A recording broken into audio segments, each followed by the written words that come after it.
নমস্কার।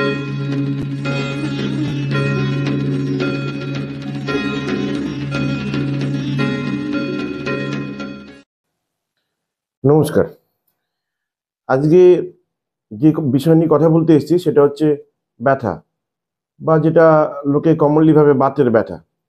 অ্যাকচুয়ালি সব ব্যথা বাতের ব্যথা নাও হতে পারে। অ্যাকচুয়ালি ব্যথা বা বাতের ব্যথা জিনিসটা কি জিনিস? এটা একটা ইনফ্ল্যামেটরি কন্ডিশন। এটা কানেকটিভ টিস্যু, জয়েন্ট এবং লিগামেন্ট বা পেশির মধ্যে হয়, এবং সেটা বিভিন্ন নামে পরবর্তী ক্ষেত্রে বিভিন্ন নাম দেওয়া হয়। ঘাড়ে এক নাম, কোমরে এক নাম, হাঁটুতে এক নাম।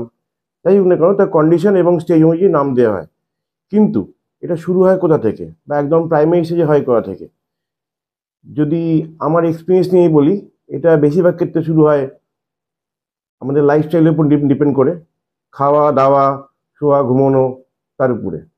যদি লাইফস্টাইল চেঞ্জ করা যায় তাহলে কিন্তু অনেকটাই এখানে প্রথম দিক থেকেই কিন্তু ব্যাপারটাকে ম্যানেজ করা যেতে পারে।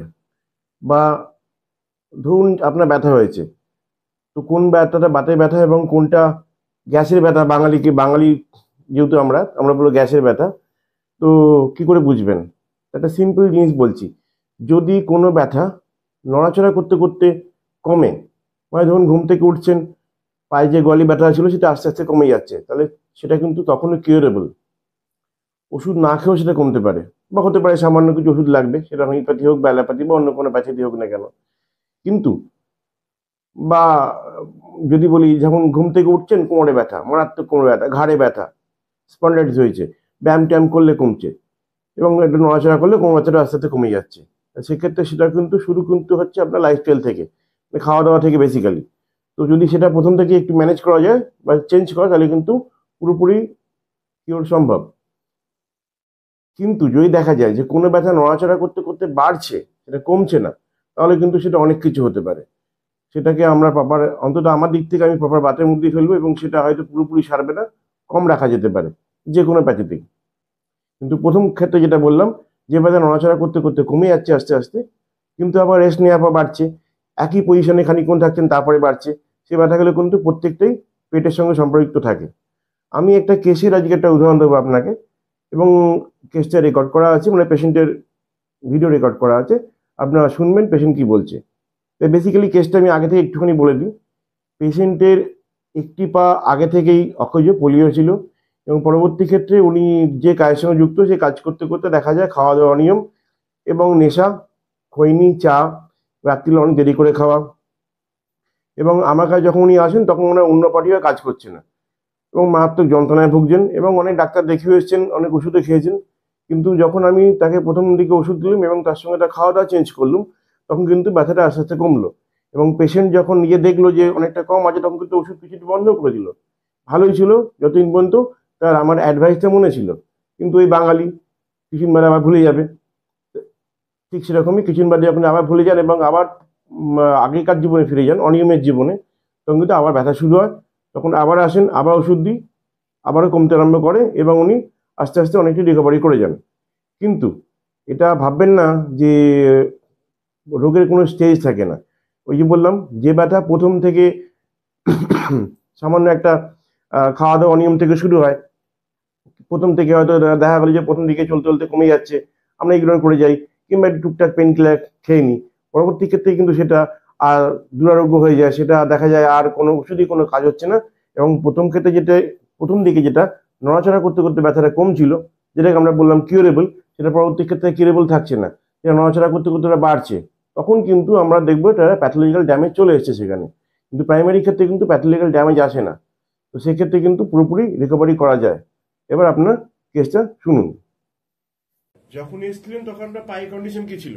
পা কোমরে ব্যথা ছিল সম্ভব, তাই তো? হ্যাঁ, কোমরে ব্যথা, পায়ে হাঁটুতে তো বহুত প্রবলেম ছিল, মানে বসতেও পারতাম না, হাঁটু মুড়েই তো আর কি বসতে পারছিলাম না। হাঁটু মুড়ে এখন বসতে অসুবিধা হতো, বা বা তারপর বা বা বা হাঁটু। বাটা, হ্যাঁ বাটা। হ্যাঁ।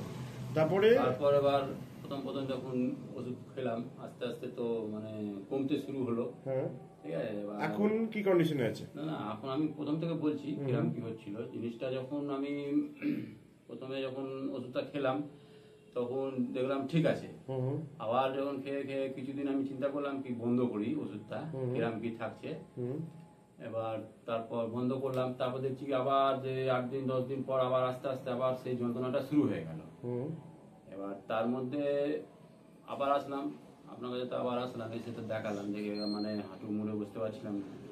এবার আপনার কথাটা যেটা বারণ করেছিলেন খাওয়া দাওয়া, হ্যাঁ, এবার ওইটা তো আমি মোটামুটি বন্ধ করেছিলাম, কিন্তু আমি মাঝে আবার ওটা খাচ্ছিলাম। এবার খাওয়া দাওয়া করার পর দেখছি কি পেটে মানে গ্যাস ফ্যাস এরকম আর কি অম্বল সম্বল হতে লাগলো।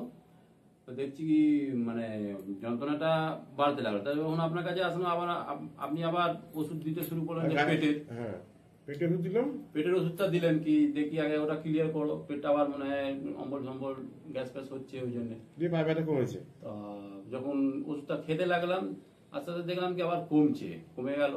তারপর দেখলাম কি যখন গ্যাস অম্বল যখন মানে খাওয়া দাওয়া কন্ট্রোল করলাম দেখি পুরো ক্লিয়ার হয়ে গেল। আপনাকে তো বললাম কি বন্ধই করে দিন। হ্যাঁ হ্যাঁ আমি বললাম যত ভালো হবে ওষুধ বন্ধ হয়ে যাবে। হ্যাঁ আস্তে আস্তে আবার মানে 3বার থেকে 1বার খেতে লাগলাম, রাত্রিরে 1বার খেতে লাগলাম, তারপর ওষুধটা শেষ হয়ে গেল। আপনি বললেন কি বন্ধই করে দেবেন, যখন যন্ত্রণা মন্ত্রণা নেই, যখন বন্ধই খাওয়ার দরকার নেই, ঠিক আছে। তখন এবার আমি এইটা আর কি আপনার কথাটা চিন্তা করলাম, আপনি যখন বললেন কি পেট থেকে হয় এইসব মানে রোগটা না, মানে পেট থেকে হয়, পেট ক্লিয়ার থাকলেই পরিষ্কার থাকবে, ওষুধও খেতে লাগবে না।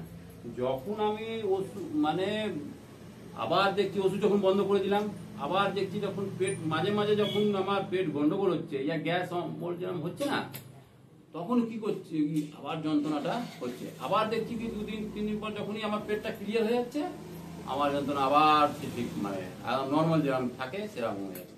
তখন আমি আপনার কথাটা চিন্তা করছিলাম, তার মানে ডাক্তারবাবু ঠিকই বলে যাবেন, পেট পরিষ্কার রাখলে তাহলে মানে যন্ত্রণা কি যে কোনো রোগী আর কি ঠিক থাকে।